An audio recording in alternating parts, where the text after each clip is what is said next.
everyone, this is Stephanie with Healthcare-Edu.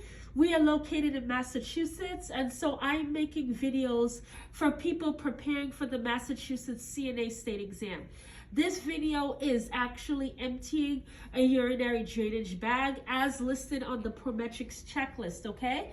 So I have already washed my hands. If you need to go back and check out that hand washing video, please feel free to do so. The contents, the supplies that I will need are the paper towels to put on the floor, a graduate cylinder, and I have Purell and gloves in the room. Because it's dealing with urine, I do need to have my gloves on. So I'm going to knock.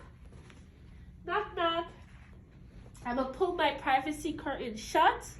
My name is Stephanie. I'm going to empty your drainage bag. Can I check your 2 patient identifiers? Check that. Now, there's no reason to do anything with the patient's bed. You can leave them in the safe position because you're gonna drop here and empty the urinary drainage bag. So I put my paper towels on the floor as a barrier.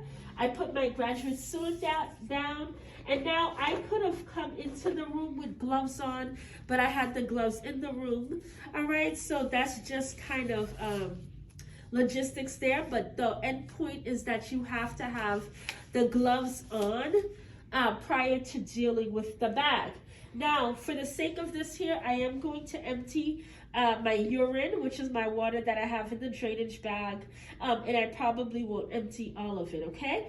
So what you're gonna do, you're gonna squat down here, and this clamp opens it, and you kind of control. I still control it with my hand so it doesn't pour out fast, and you've got to make sure that that green spout doesn't touch anything.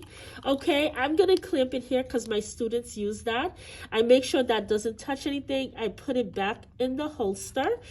All right, and when I'm about to leave, I'm actually going to say that I'm gonna make sure that the urinary drainage bag is on the bed frame, it's not on the floor, below the level of the bladder, and I'm gonna make sure that it's flowing and that there's no occlusion. Now, although you didn't touch the patient, just still say that you would check all of your finishing up steps. I'm going to make sure that the bed still remains low and locked. The patient has their call bell. Tony, do you want to stay in that position? Tony does, okay? And I'm holding this because I would never handle it without urine, without gloves on, because it's bodily fluids. I'm going to exit the room. When I go to my bathroom here, I'm going to put this down, and I have to check the measurements by dropping eye level. All right, so at eye level, it looks like I'm at 110 mLs here, 110 cc's.